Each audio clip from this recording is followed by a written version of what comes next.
It was 11:51 on a Tuesday night. The house was silent, the only light coming from the cool glow of my monitor as I finalized a complex data set. Then my phone buzzed against the desk. It was a text from my mother, Angela. There was no greeting, no question, just a notification. We have reviewed the household budget. Effective immediately, your contribution is $1,600. Hunter needs organic meal prep for his rebranding phase. $1,600? Up from $900. All to fund the lifestyle of a 29-year-old man who refused to work. I stared at the glowing screen and felt the quiet, heavy click of a lock turning in my mind. I opened a new tab on my laptop and initiated Protocol 0. Drop a comment and let me know where you're listening from and what time it is for you right now. I'd love to know who's part of our community. People ask me why I stayed. They look at my salary, my title, my credit score, and they ask why a 26-year-old senior data analyst would choose to live in the dining room of her parents' Connecticut Colonial.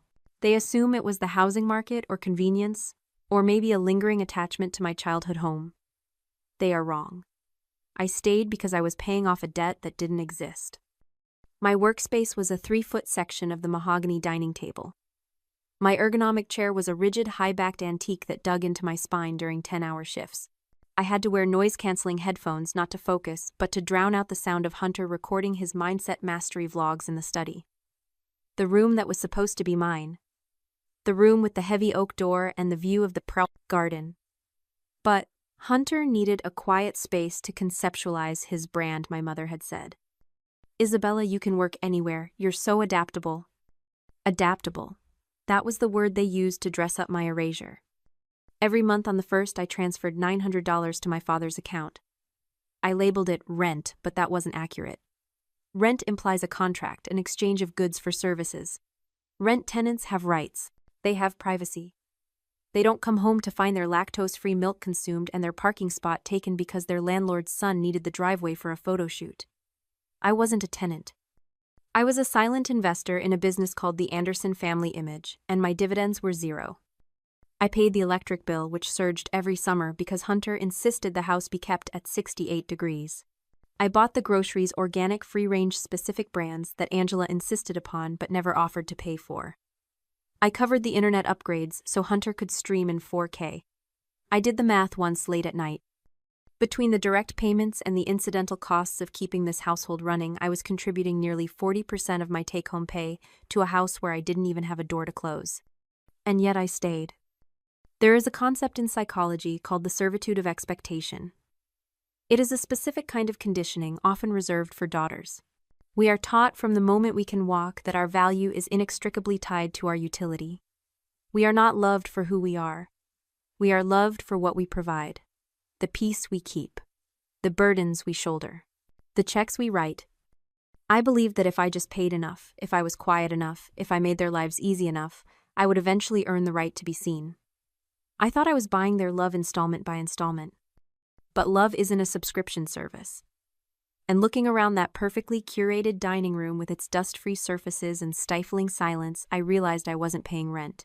I was paying a penalty for existing. I was funding the very cage that kept me small. Hunter was the golden child, the one whose mere presence was celebrated as a gift. I was the utility player, the one you only noticed when the service stopped working. The house was quiet that Tuesday evening, but it wasn't peaceful. It was the heavy pressurized silence of a submarine diving too deep. I could hear the hum of the refrigerator I had paid to repair last month. I could hear the faint murmur of the television in the living room where my parents were watching a show I had paid the subscription for. And I sat there in the dining room, realizing that I had become a ghost in the only home I had ever known. Invisible until the moment they needed to reach into my pocket. Wednesday began with the kind of small, calculated cruelty that my family specialized in. At 10 in the morning, I was presenting a quarterly data review to my department head via Zoom. It was a high-stakes call, one that could determine my trajectory for the next fiscal year. I had the background blurred, my headset on, my voice steady, as I explained the efficiency projections. Then the front door slammed open. Hunter stormed into the hallway, his voice booming as he shouted into his own phone, something about brand synergy and missed opportunities. He didn't just walk past, he stopped right behind me in the frame of my camera and started gesturing wildly. "Hunter," I whispered, muted, waving him away. "I'm on a call." He didn't even look at me. He just leaned down right into my camera and said, "Move your car. I need the driveway light for a story, now." My boss stopped talking mid-sentence. My face burned. I apologized, muted my video, and ran to move my sedan to the street so Hunter could film a 30-second clip about productivity hacks. When I came back, the meeting was over. My boss sent an email suggesting we reschedule when I had a more professional environment. That evening, the air in the house was thick enough to choke on. I came downstairs to find my parents, Angela and Edward, waiting at the dining table, my desk. They were sitting with perfect posture, hands folded like a disciplinary committee. Hunter was lounging on the sofa in the next room, scrolling on his phone, but I knew he was listening. "We need to talk about your contribution," my mother said. Her tone was light, almost conversational, but her eyes were hard. I stood by the doorway, not sitting. I saw the text. I said, $1,600. That is nearly double what I pay now. Costs have gone up, my father said, adjusting his glasses. He didn't look at me. He looked at a spot on the wall just above my left shoulder. And with Hunter's new venture, we need to support him. He needs specific resources. Organic protein supplements, a faster server for his editing. It adds up, Isabella. "So I am paying for Hunter's groceries now?" I asked, my voice flat. "You are paying to live here," Angela snapped. "You are paying for the roof over your head. Why must you make everything so transactional? We are family. We sacrifice for each other." Sacrifice. The word hung in the air, heavy and false. I thought about the vacations I hadn't taken, the clothes I hadn't bought, the savings account that grew painfully slowly because every extra dollar went into this house. "I sacrifice every day," I said. "I pay $900 a month to sleep in a dining room. I pay the electric bill. I buy the food. I am not sacrificing anymore so Hunter can play influencer." My father slammed his hand on the table. It was a sudden, violent sound that made me flinch despite myself. "How dare you?" he shouted. "After everything we have done for you. We gave you everything. We raised you. And this is how you repay us, with selfishness, with greed." Hunter laughed from the other room, a short, sharp bark of a laugh. "Told you she was stingy," he called out. In that moment, watching my father's face turn red, watching my mother's lips thin into a line of pure disdain, something shifted. I didn't feel guilty. I didn't feel small. I felt a strange, cold detachment. I looked at them, and I didn't see parents. I saw a system in collapse. In behavioral psychology, there is a phenomenon called the extinction burst. It happens when a subject realizes that a behavior that used to produce a reward is no longer working. Instead of accepting the change, they escalate. They scream louder, push harder, get more aggressive, trying to force the old system back into place. It is not a sign of strength. It is a sign of panic. They weren't angry because I was being unreasonable. They were angry because the ATM was asking for a receipt. They were terrified. They knew deep down that without my compliance, their entire house of cards would fall. The yelling, the insults, the demands, it was just noise. It was the sound of a machine breaking down. I looked at my mother, then at my father. I didn't argue. I didn't defend myself. I didn't point out that Hunter was 29 and unemployed. I just nodded once. "Okay," I said. "Okay," my mother asked, blinking, thrown off by my sudden capitulation. "Okay," I repeated. "I understand your position." I turned and walked back up the stairs. I didn't go to the dining room. I went to the small guest bathroom, locked the door, and took a deep breath. They thought they had won. They thought they had bullied me back into submission. They didn't know that "okay" was the most dangerous word I had ever spoken. It wasn't an agreement. It was a countdown. I didn't pack that night. Packing makes noise. Packing signals intent. Instead, I went to work the next morning as if nothing had happened. I made coffee. I moved my car for Hunter without him asking. I was pleasant, compliant, invisible. During my lunch break, I drove 40 minutes to a complex I had bookmarked months ago. It wasn't luxury. It was a converted mill building, sturdy brick and quiet hallways. The property manager showed me a one-bedroom unit on the 3rd floor. It had a door that locked. It had a kitchen that was mine. It had silence. I signed the lease on the spot, emptying my personal emergency fund to cover the deposit and first month's rent. I didn't even wince at the number. Freedom is expensive, but the alternative cost more. The next 3 days were a military operation. I brought empty boxes home from the office claiming I was organizing donations for a charity drive. I labeled them carefully: winter clothes, old textbooks, kitchen misc.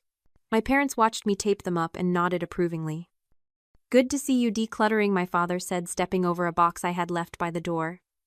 "Maybe you can help Hunter organize his equipment next." I smiled. "Absolutely," I said. Every morning I carried 2 boxes to my car. Every evening I drove them to the new apartment before coming home. I moved my books, my files, my winter coats. I moved the small sentimental things, the photo of my grandmother, the award I won in college that my parents had never framed. I left the furniture, I left the bed, I left anything that would leave a noticeable gap. By Friday, my room, the dining room, looked exactly the same, but it was hollow. The drawers were empty. The closet held only the clothes I wore that week. I transferred the utilities during a 15-minute break between meetings. I forwarded my mail. I updated my address with HR. It was terrifying how easy it was to erase myself from a life I had supposedly been essential to. On Saturday morning, the house was quiet.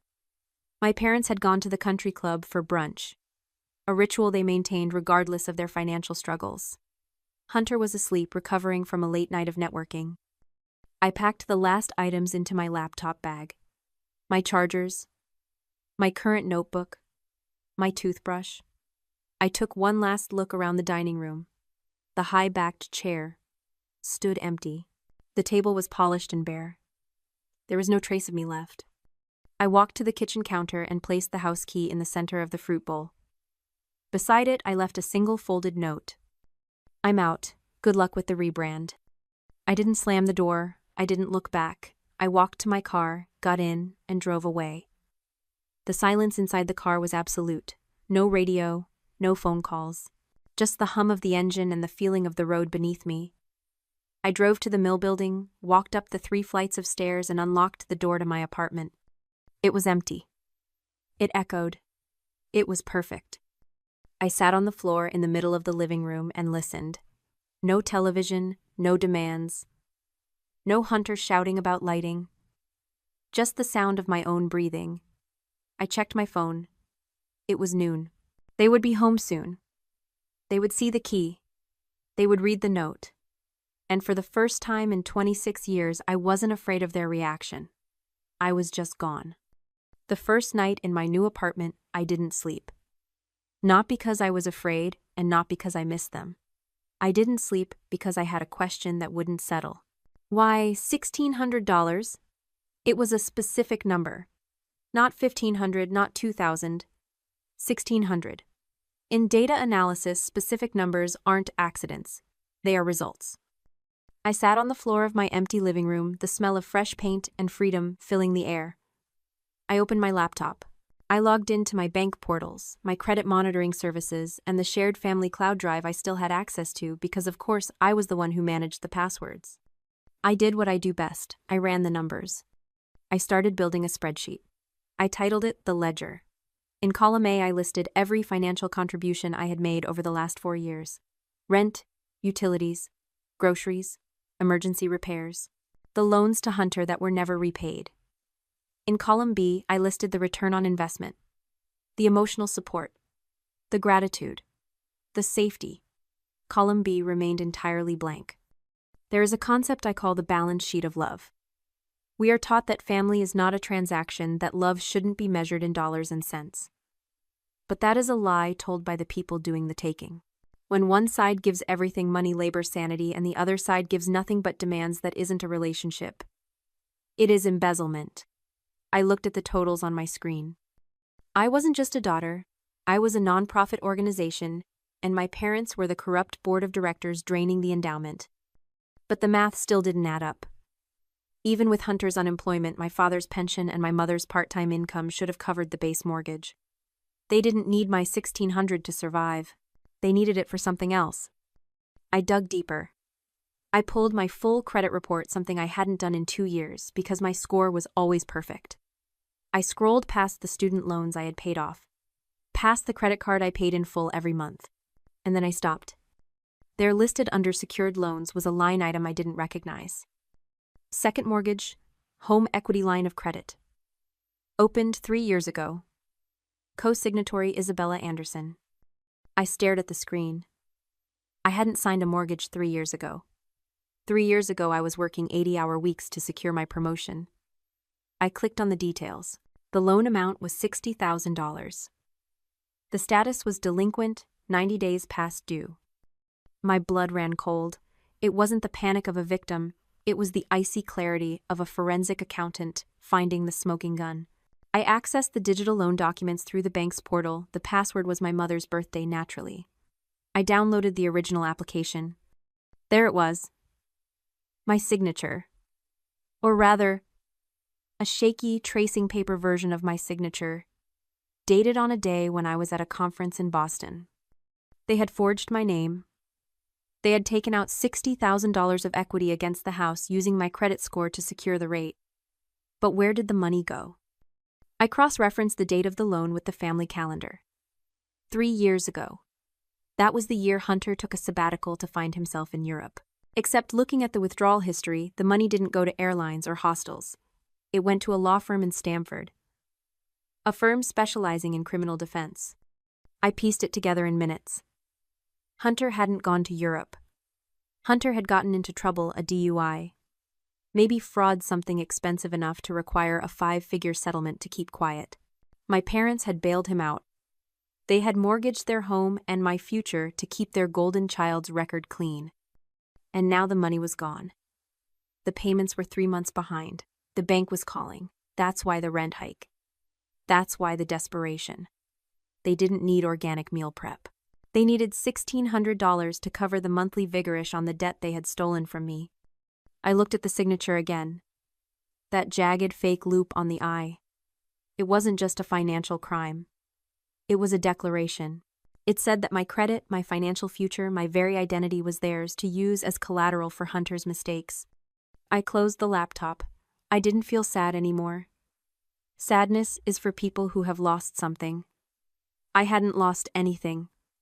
I had just found the truth. I wasn't their daughter. I was their cosigner. And I was about to default. My phone started ringing at 8 o'clock the next morning. I was already at my new office, a real office with a door and a lock organizing my files.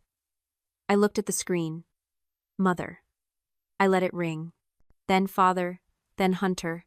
They called in a cycle over and over, a frantic digital drumbeat. By 10, they were desperate. They weren't just calling, they were texting. Where are you? We need to talk. The bank called. They didn't know I knew. They just knew the ATM was out of order. At 11, the receptionist buzzed my desk. Isabella, there are some people here to see you. They say it's a family emergency. I told her to let them wait. I printed out a single document from my laptop. I put it in a crisp manila envelope. Then I walked out to the lobby. They were standing by the glass doors, looking out of place in the sleek, modern entryway. My mother was wearing her country club distress face, perfectly applied makeup, slightly furrowed brow. My father looked red and sweaty. Hunter was pacing, filming something on his phone, probably a vlog about resilience in the face of adversity. When they saw me, they rushed forward. Isabella, my mother cried, reaching for me. Thank God. We've been worried sick. Why did you leave like that? You can't just disappear. I stepped back, avoiding her grasp. I didn't disappear. I moved out. Moved out, my father sputtered. You can't move out.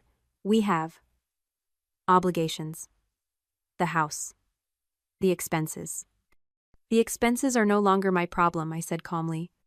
Hunter stopped filming and shoved his phone in his pocket. Look, sis, stop being dramatic. Just come home, transfer the money, and we can forget this whole tantrum happened. I've got a big launch coming up and I need the Wi-Fi upgraded. There will be no transfer, I said. And there will be no upgrade. You ungrateful little, my father started stepping closer, his voice rising. The receptionist looked up, alarmed. We sacrificed everything for you, my mother wailed, playing to the audience in the lobby. We gave you a home, we supported you, and you abandon us when we need you most. I looked at them. Really looked at them. The fear in their eyes wasn't love. It was the panic of parasites realizing the host was dying. You didn't support me, I said, my voice steady and loud enough for the room to hear.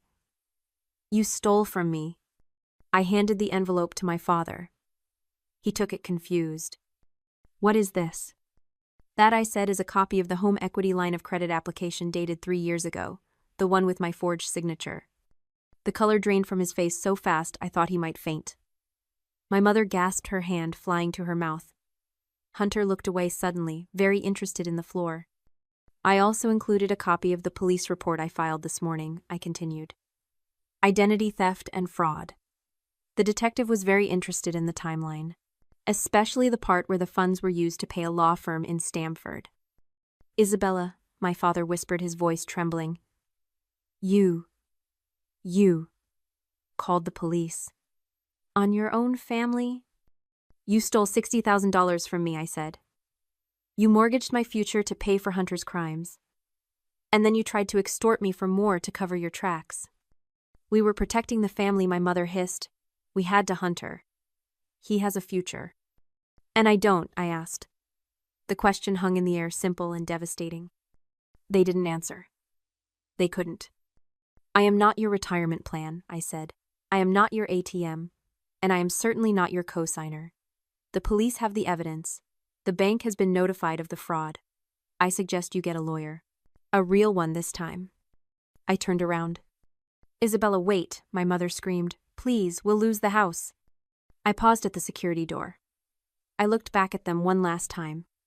3 strangers standing in a lobby, holding the proof of their own destruction.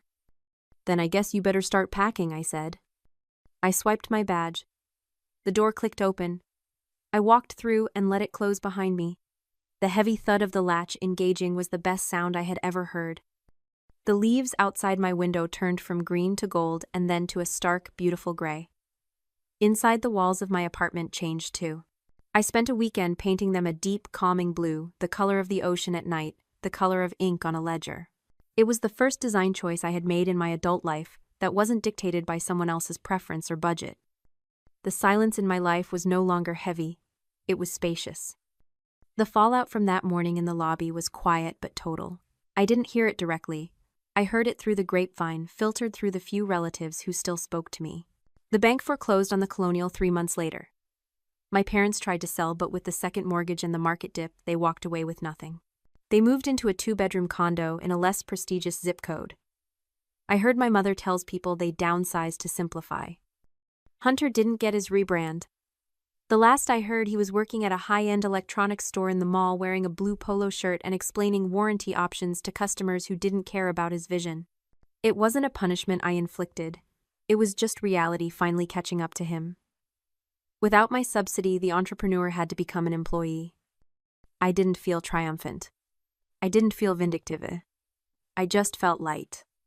One evening, with the snow falling softly against the glass, I opened my laptop.